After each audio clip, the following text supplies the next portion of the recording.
first Irvine Company Sustainability Committee and really tried to pull in more than just our energy conservation and water conservation, which we had done in the past, but bring in folks from landscaping and janitorial and recycling and purchasing and marketing and leasing, and try to bring us all together to kind of have a comprehensive sustainability approach.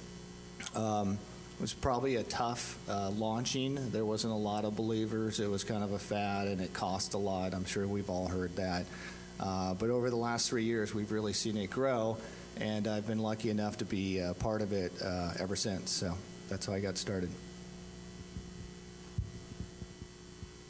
Thanks, Chris. Dan? Thanks, Greg.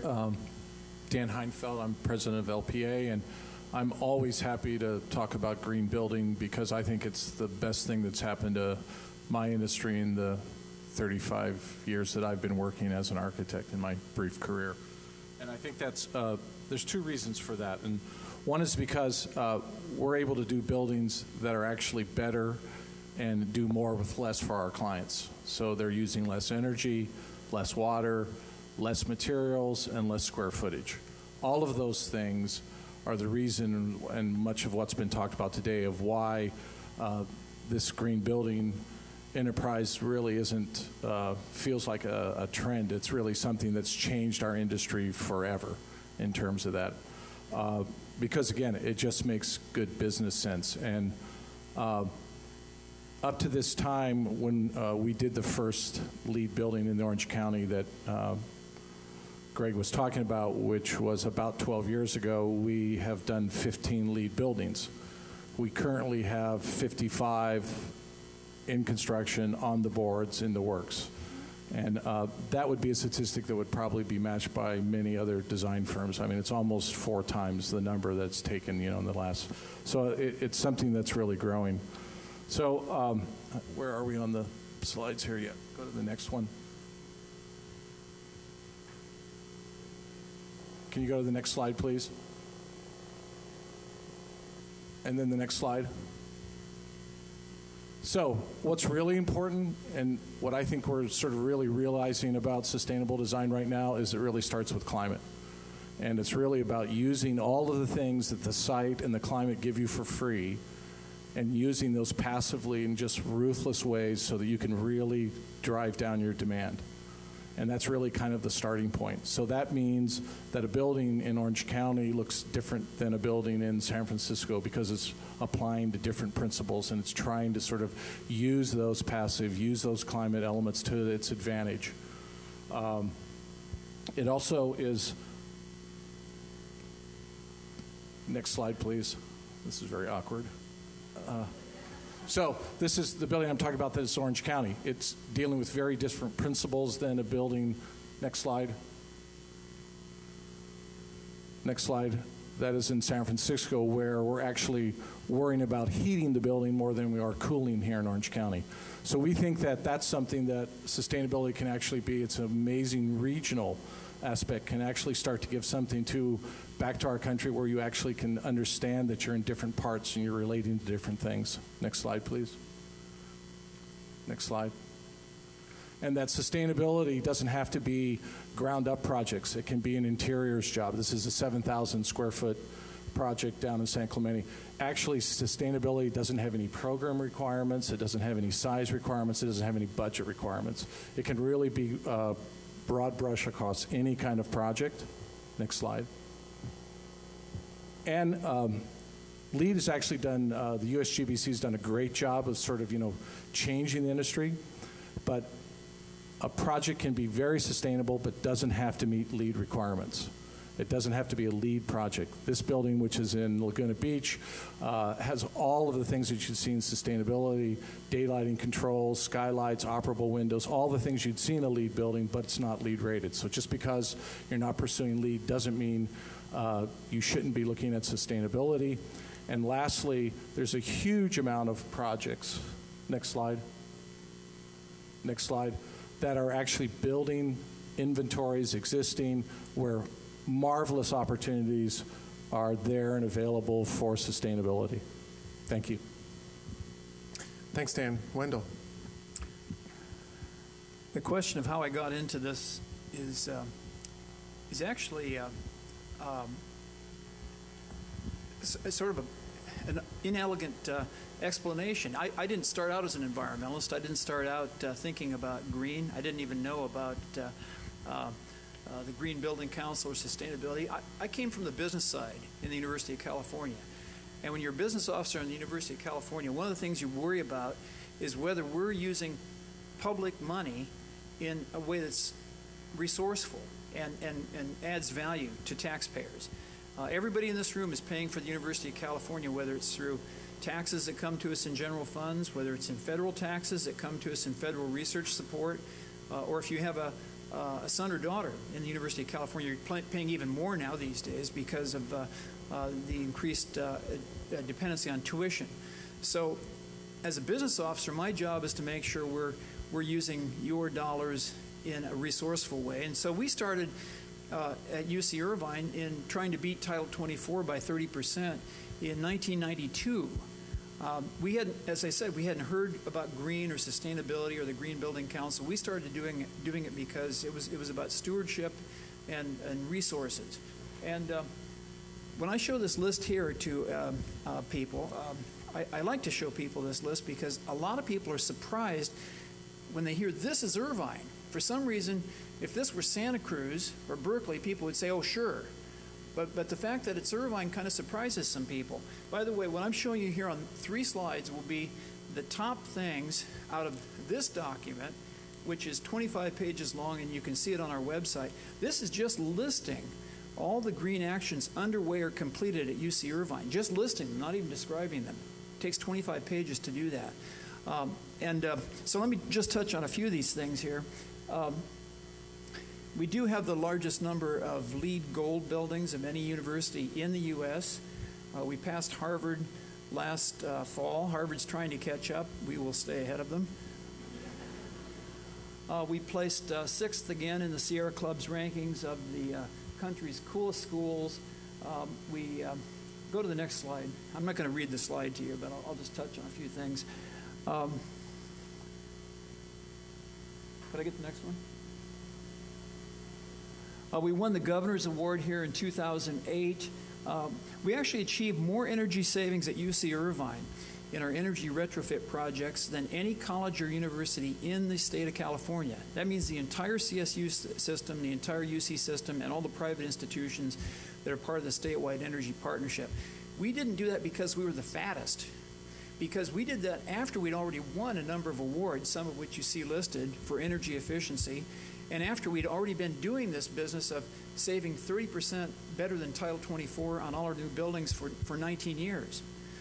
So despite that, we still managed to save more energy through energy efficiency retrofit projects than any college or university in California. Go ahead. I think there's one more slide.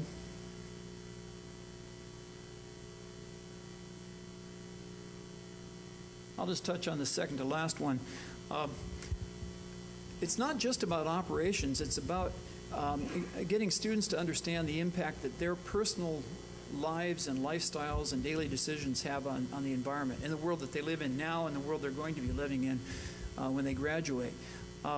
We don't take meat off the menu in our dining halls. We just let people know what choices at the point of service are high, low, and medium carbon choices. And that has actually caused a big shift toward less carbon-intensive menu choices on the part of students. Just one example, I think, of one of the things we've done that will have a very long-term impact that's actually difficult to measure. It goes way beyond the immediate effect. There's one more slide.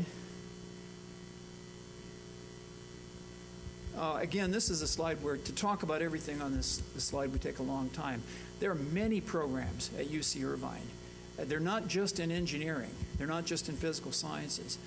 They cover lots of fields, a lot of interdisciplinary areas. They range from such things as the National Fuel Cell Center to all the work that our physical scientists are doing in global climate change research. I could go on way too long about that, but I think that's enough for now. Okay, so I think one connection we wanted to draw is obviously everyone's thinking about economic recovery. How's it going to happen? How's it going to impact Orange County? And so I wanted to start off asking our panelists to respond to what we feel the state of green building is. And various people have talked about green buildings become mainstream, and there are green building codes now. It's just going to kind of become part of what happens, and if construction happens, it'll be green. If not, it won't.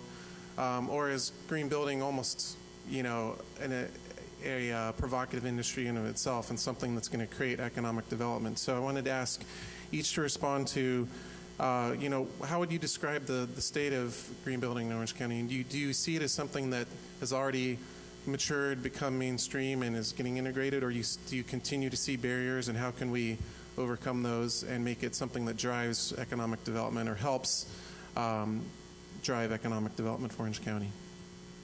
Chris, you want to start? Well, I think new construction, I would say yes, it's becoming more and more mainstream. I think with Cal Green and probably the most stringent requirements in the U.S., it to some degree is more sort of mandating that we become somewhat green. Now, we can take it to higher and higher levels, but satisfying those requirements alone, I think, would put us in the category of being green. I think the other piece, and I'm going to try to touch on this throughout the presentation, but we've been sort of talking about green as, let's build green for green's sake, but I think the real sense that we see is that there's starting to be a customer preference towards the green and sustainable buildings. And I think that, to me, is the tipping point, if that's the word we want to use. Once our customers become demanding that they want to work in a sustainable building, that's what we're going to have to deliver to them. So I know there's been a lot of success with some of the green buildings. 2211 Michelson, Heinz building that came out. It's been well received in the marketplace. And I think you're going to see more and more of that coming forward. One thing I did want to mention that we're excited, and I was hoping on a timing-wise I could get to announce it, but we're very, very close to a deal. Well, we've actually did a deal, but I can't announce it yet, with a major retailer who's going to come into one of our shopping centers, and they are going to be the first net zero energy usage. So they'll be providing all of their power, 100% of their power, photovoltaically. We had to take their roof and expand onto some others' roofs to get it done, but it's going to be an exciting announcement. It's a major retailer. It's going to get a lot of fanfare. So. Awesome. Dan, your perspective on that? Yeah, echoing what Chris says, I think the tipping point actually happened probably 3 or 4 years ago, where our clients now are asking, really, how green can they be? I rarely have to have a discussion with anyone about sustainability and do they want to do it or not. I also think that we're sort of entering this phase where we're sort of being less bad, which and actually starting to do things where I'm creating schools that are creating 80% of their energy, net zero we're talking about, net water, all of those sort of things. There's sort of a heightened awareness of it. And it really is, I think, twofold. Number one, the building industry has embraced it much more. So, maybe when we did the Ford building 10 years ago, we had maybe 2 or 3 products that we could pick that might have met some recycled content requirement. That's no longer the case. There's literally every product that's made now can have a high recycled content, and the technology and the things that are available are so different. It seems like the biggest sort of deterrent is there's still this lingering kind of belief that green building costs more. I can tell you firmly that is not the case. It's really about value systems and where you choose to spend your money. And in today's world, especially in our state, sustainability is just part of the game. Thanks, Wendell.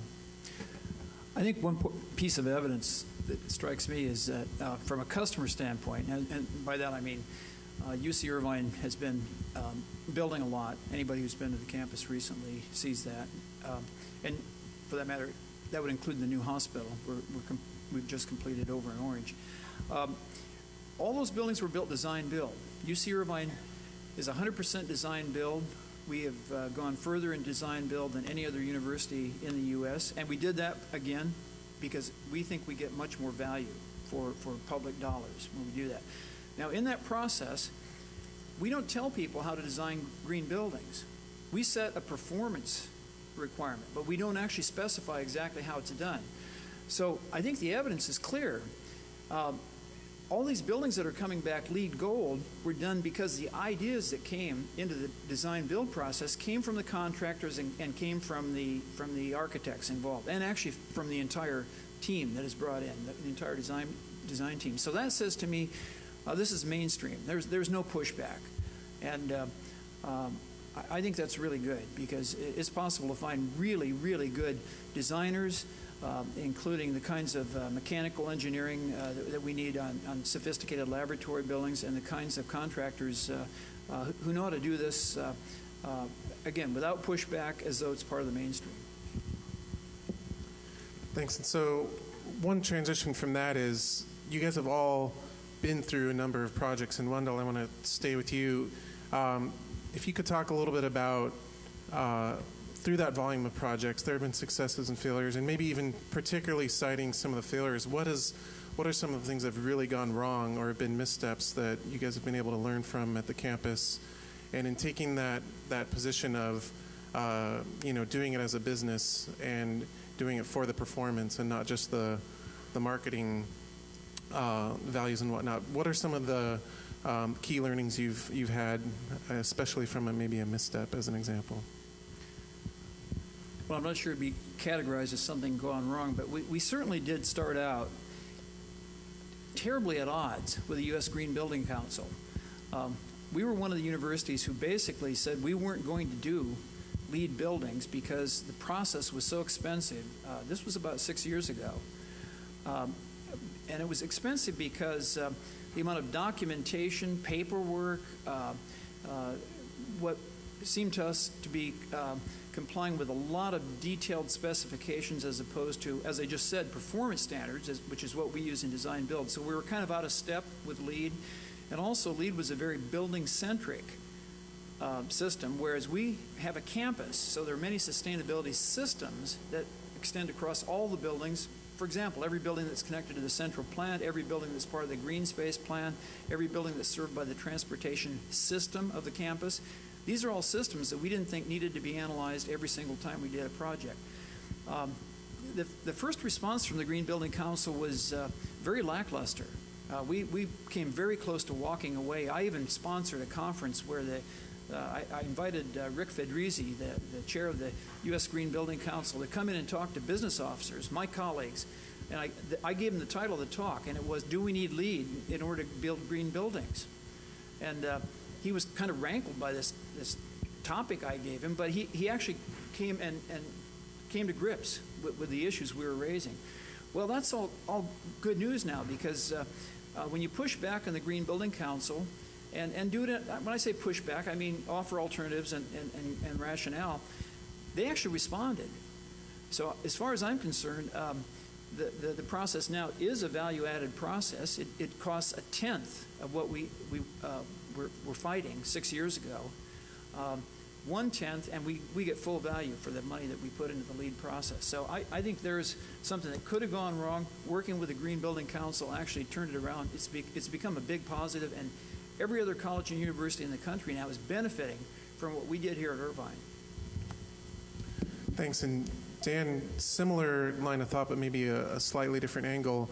In addition to helping your clients green their projects or meet their green goals, you've also done a number of things internally at your company in terms of running a green business and a green office. Maybe you could talk about some of the perspective you gained in terms of trying to green your own business and meet some of those same expectations internally in addition to what you're doing with your clients.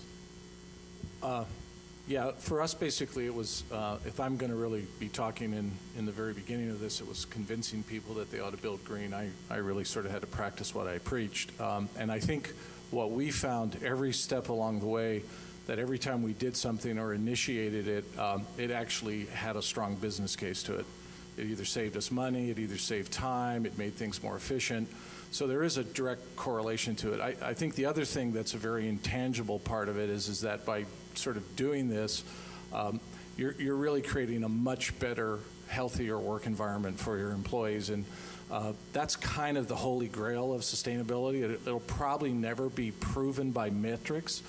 But, if you just sort of, logically think about, if I'm in a space that's daylit and then I'm in a space that has a good indoor air quality, all of that seems like it would make me more productive and work better and more efficient. So I think we found that every time we sort of took one of those steps, it not only made a better work environment, and it also helped create this culture that we have where it really is about sort of we're testing these things before our clients actually use it so that we get to really see how it works. Great. And Chris, without divulging too many secrets, I think a lot of people take the lead from the Irvine company in terms of business leadership and what kinds of factors drive decision making. And so I particularly love it if you would talk a little bit about, recently you started a really big push to drive a number of your properties through the LEED process and through just good performance energy improvements and renewable energy programs. What are the types of arguments that resonate with your management? What types of, and you yourself, what do you ask of your analysts in your department in terms of the decision to go or not go in investing in a green building or related type project? Well, I think the biggest challenge we had, the key to getting momentum to the program, was really trying to convince our senior management team that there was a return on investment on this. Again, when we started this, it was relatively new.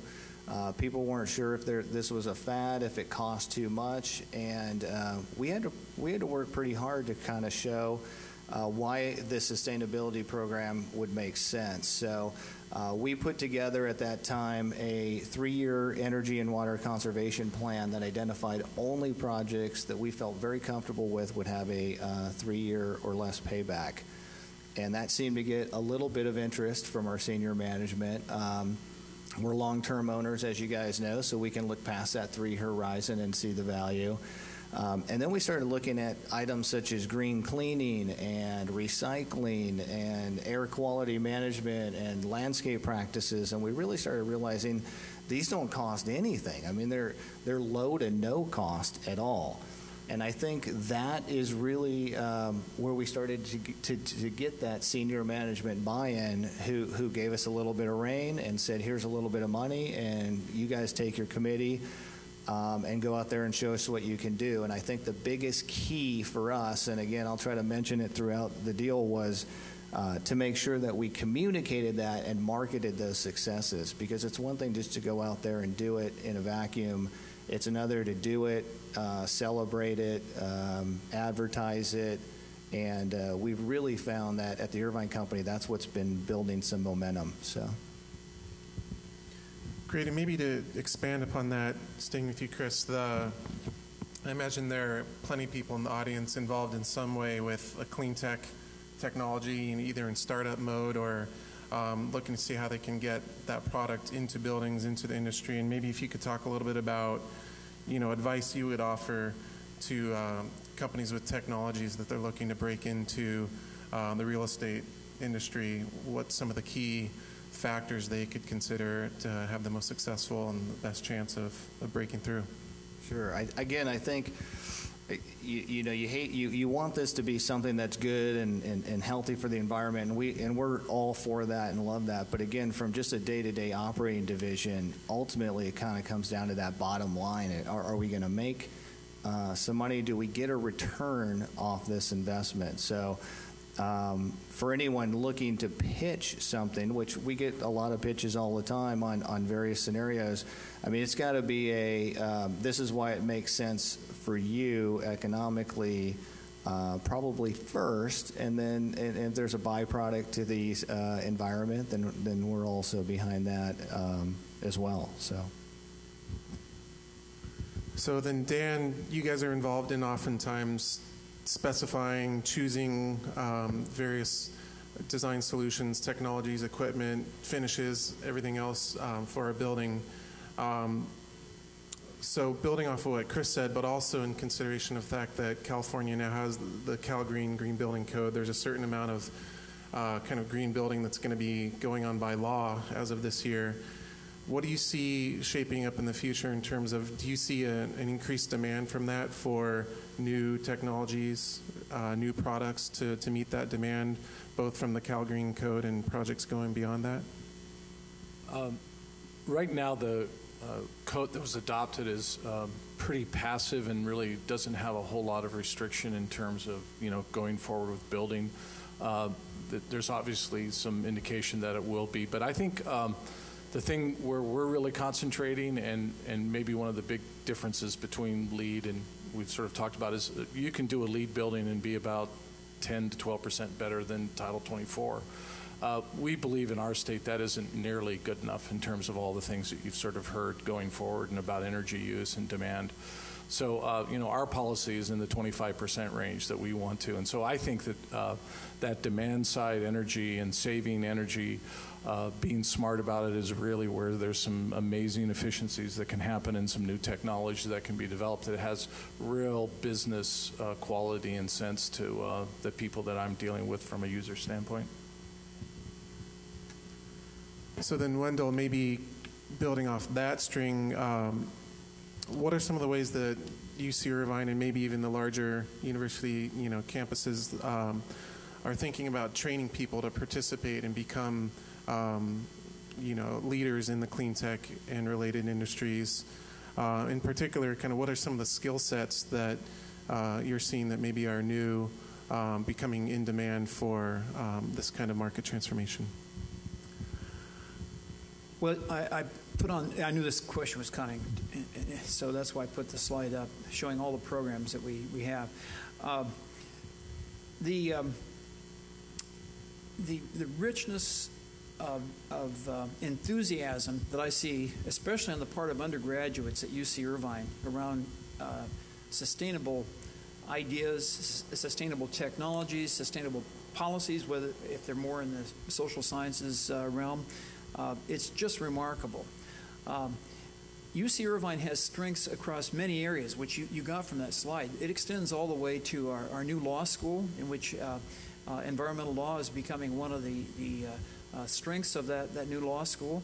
It certainly extends to the business school, the programs that they've sponsored in new business strategies. Many of those are now very much slanted in the green direction, very successfully, as a matter of fact.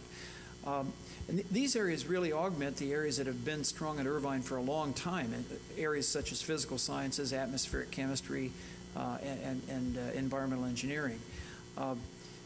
There are a lot of students at Irvine who I work with all the time in my role as chair of the UC Irvine Sustainability Council.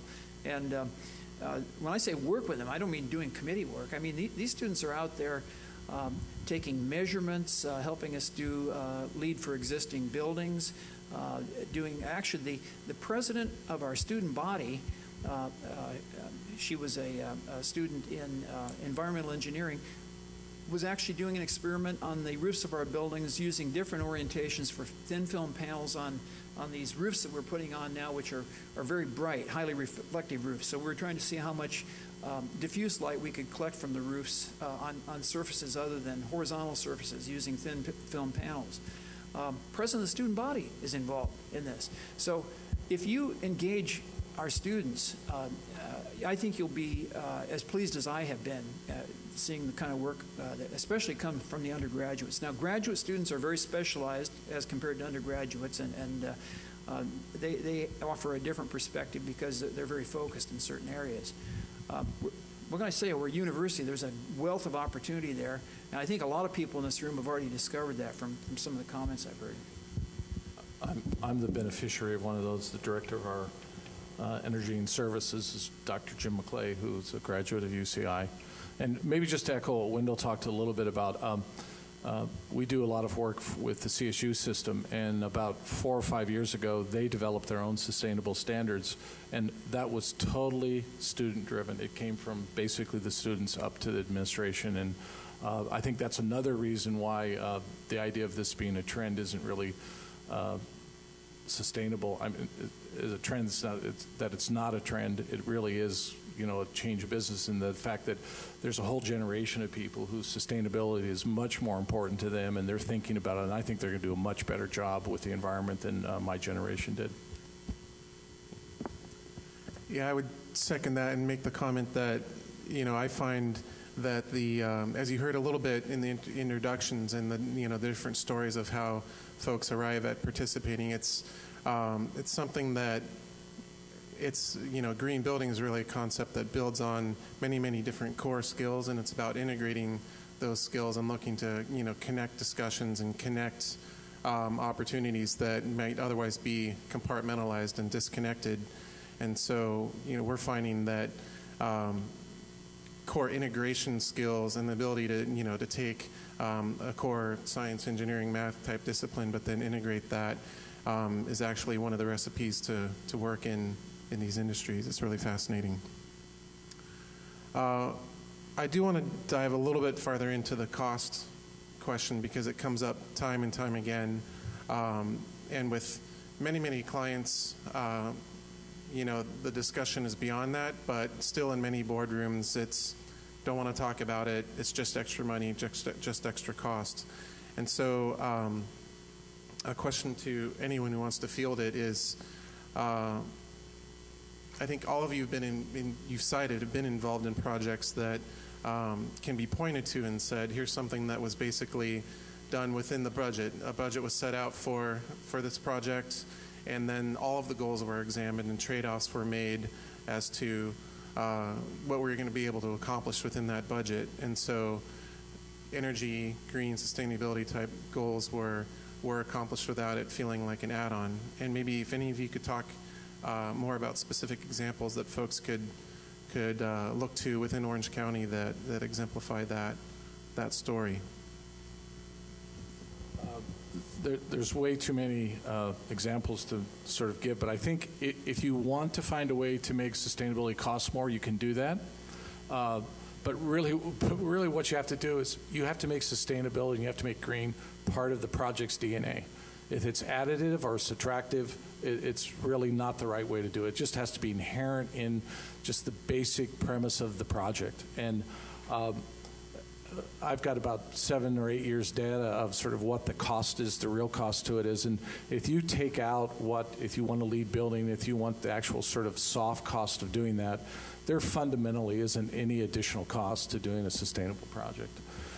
There's just so many things and factors that are available to you as a builder and a designer right now that it really makes it a neutral proposition, and it's really about value now, not added cost. I'll just chime in real quick. I totally concur Dan's message there. We have not found that it's any more expensive. In fact, most of the stuff that we've been implementing has been, like I said, lower or no cost.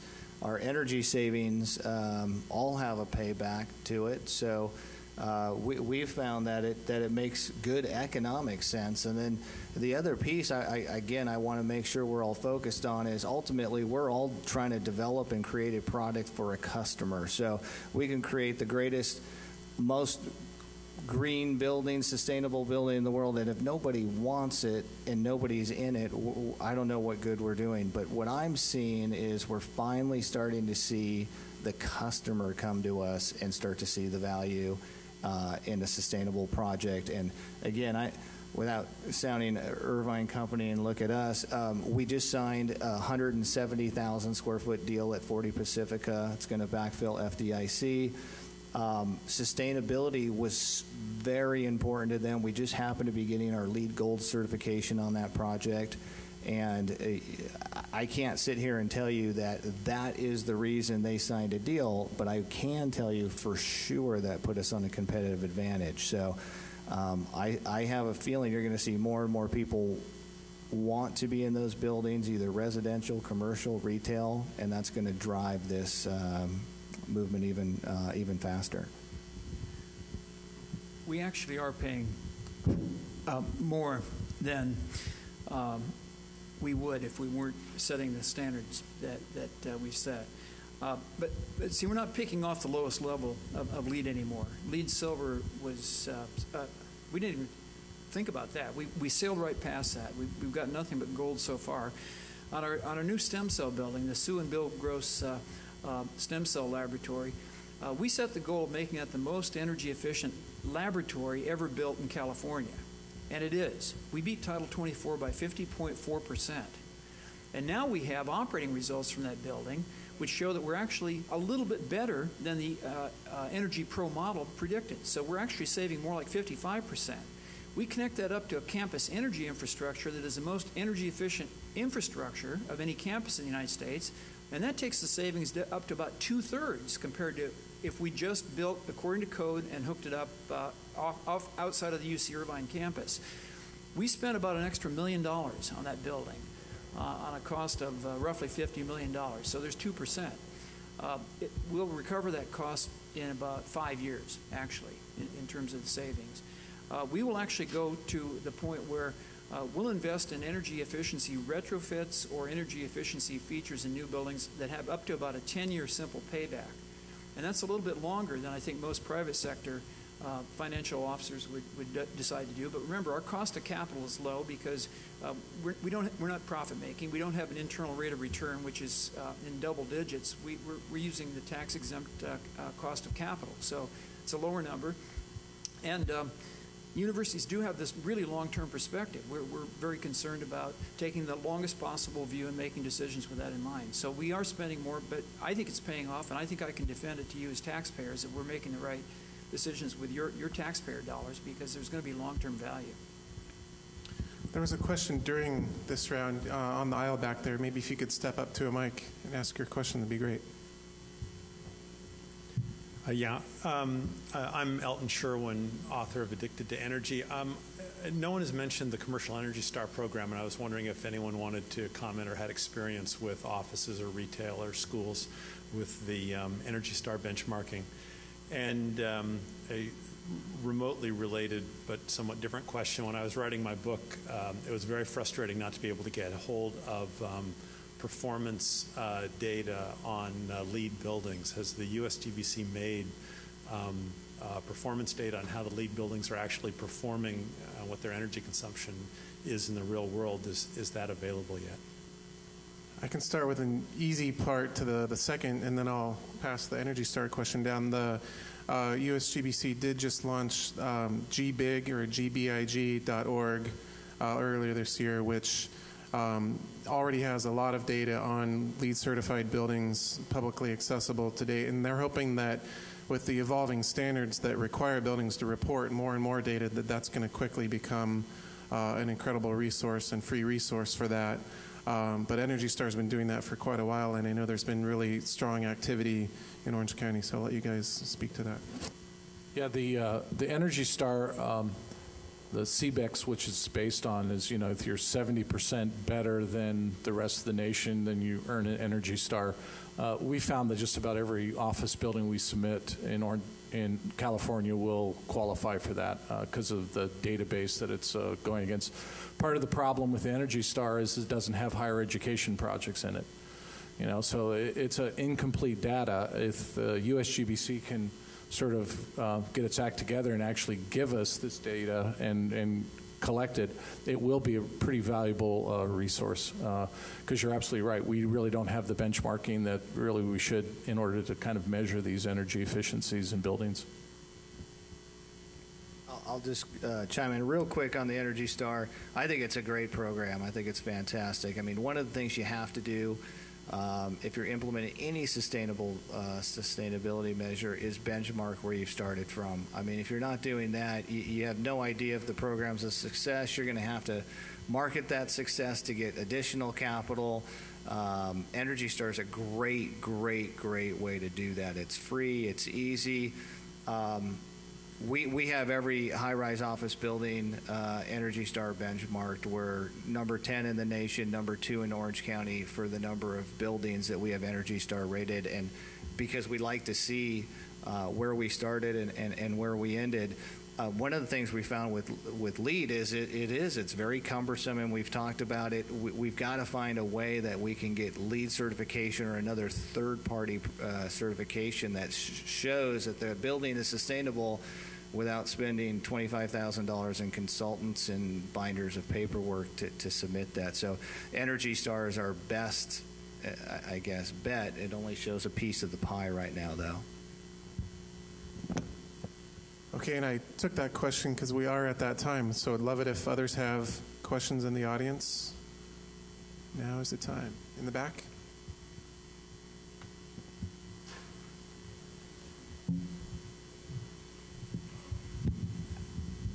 Good afternoon. My name is Laura Kern. I'm with Skipping Stone. So we're energy strategy consultants. So thinking about commercial buildings and the intersection with the prior panel on energy, USGBC and ULI, I would say, are both trying to drive a conversation which looks more broadly at how buildings and energy intersect and bringing those communities together. So that's background. USGBC published the LEED credit for demand response in June 2011, and full disclosure, we worked on that with a team from Schneider and Lawrence Berkeley Labs and USGBC, so we think it's a good thing. And the Irvine company is a big leader in having 5 megawatts of demand response in its portfolio. So what I'm interested in is, as we go out in the marketplace and we talk to companies, commercial buildings who really have not been as active in demand response, about implementing demand response and the benefits of demand response, what are going to be the motivators for those commercial buildings to adopt demand response, to participate in a real way, and help buildings and their energy production become a productive part, in a way that they can earn revenue? So what's going to motivate them, and how do we talk to them about energy management services? Chris, you want to start? Yeah, I think demand response, I think, is a big program. We're definitely looking at it. We do see it as a sustainability measure. I mean, we got to keep the lights on.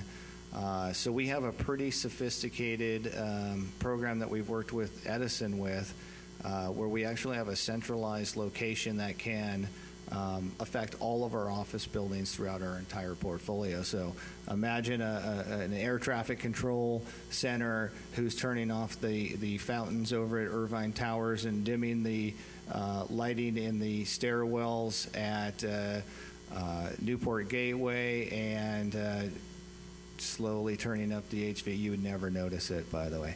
But we do actually change the set points on the HVAC for the demand response. Now, right now in Orange County, we've been doing that because we think it's the right thing to do. But we think, and it's happened in San Diego with SDG&E, where there's going to start to be severe penalties for not doing it. So I think it will become more and more important and soon be a mandated program for commercial office buildings.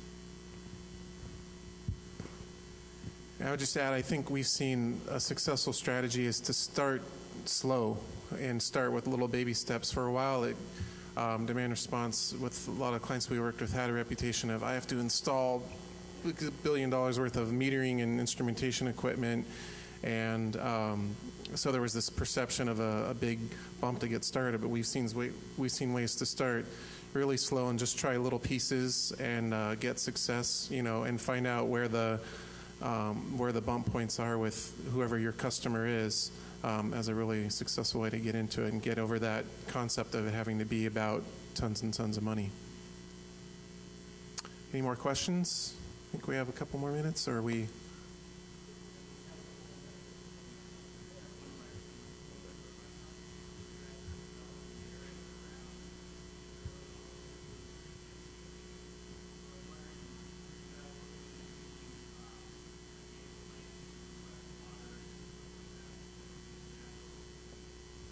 Yeah, it's a great question. We are. I think University Research Park was one of our first developments where we worked with LPA here to really address that. I think it will become more and more important. if you look at prior developments, the Irvine company and our office buildings, we love turf. I mean, it's beautiful, all that grass, but it's just something it takes more water to keep that turf going than I think we can ever do in the future. So you're going to see less and less turf. You're going to see more and more California native plants in our developments. Yeah, water is going to become really a very important issue as we go forward. Southern California imports about 60% of its water needs. 19% of the electricity used in the state is to move and polish and clean water. So the more kinds of things that we do along those lines of native planting and things that are drought tolerant and xeriscape are all going to be really, really important going forward. Yes, one more. One last question. John Irvine, CTG. What advice do you give to clean tech executives who want to green their buildings? Maybe they're not doing LEED, but where should they start? I always have the saying, just get started. Really pick, like Greg said, pick some small things. There's really some very low-hanging fruits that you can do, and it's really just about sort of building that momentum and start getting, started in terms of it. Well, I would actually point them toward the California Lighting Technology Center at UC Davis. We have done many lighting retrofit projects now as part of the results I showed you a little while ago. Out of that Davis Center, we've gotten great ideas. We have not had a lighting project yet that has saved us less than 50%. 50%. And it's mostly because of better controls. And actually, in some cases, it's due to changing the light temperature. So it's possible to get away with a lot fewer watts per square foot. I'll give you an example. That stem cell building I mentioned, which outperformed Title 24 by 50.4%, the lighting density in that building is about a half a watt per square foot. That's a laboratory building. Now keep in mind, the standard, a best practice standard for laboratory buildings just 1 decade ago was 1.5 watts per square foot. So Davis is providing a great resource. And again, I'm proud to say that's another part of the University of California. We have LBL, we have Davis, the Lighting Technology Center, we have the Refrigeration Center at Davis. These centers are really set up to speed up the process of working with the private sector to develop new technologies and applications in ways that save money for businesses. Berkeley has the Center for Built Environment, which is a very good resource, and they specialize on the demand side, sort of reducing demand side. And as Wendell said, there's so many resources that are available right now to help you get started, and they're on the web-based, essentially. And then, John, I'll just add one more thing again for your existing buildings. I know a lot of times the energy and water conservation efforts, they are going to take some sort of initial capital outlay with a return, but you might not have that capital outlay. And I'm just here to tell you there's so many things that you guys can implement with no capital. When we implemented our mandatory recycling program, we actually found that we were paying less to have the companies pick up our recycling than our trash. So we saved money by doing that. When we had them recycling our green waste from the landscape, they didn't charge us anymore. When we went to our janitorial companies and mandated green cleaning, they didn't charge us anymore. We now started to test day cleaning. We're actually saving money on electricity at night. So there's a lot of things that you guys can do immediately, track and put these programs in. And then anything on the energy and water conservation side, what I would start to do is build a list of what you think it is and work from your easiest paybacks back. There are programs you can implement right now that we're seeing 12-month paybacks on. So you start with those and sort of work your way through. Great. Maybe I can close with, because I think we're out of time, I think what you've heard is there's a wealth of resources in Orange County and beyond, and I think this is a great foundation to to explore synergies and support for initiatives like clean tech and the relationships between energy, buildings, transportation, all of that. So thanks again for your attendance and participation. Great job, Greg. Thanks. And to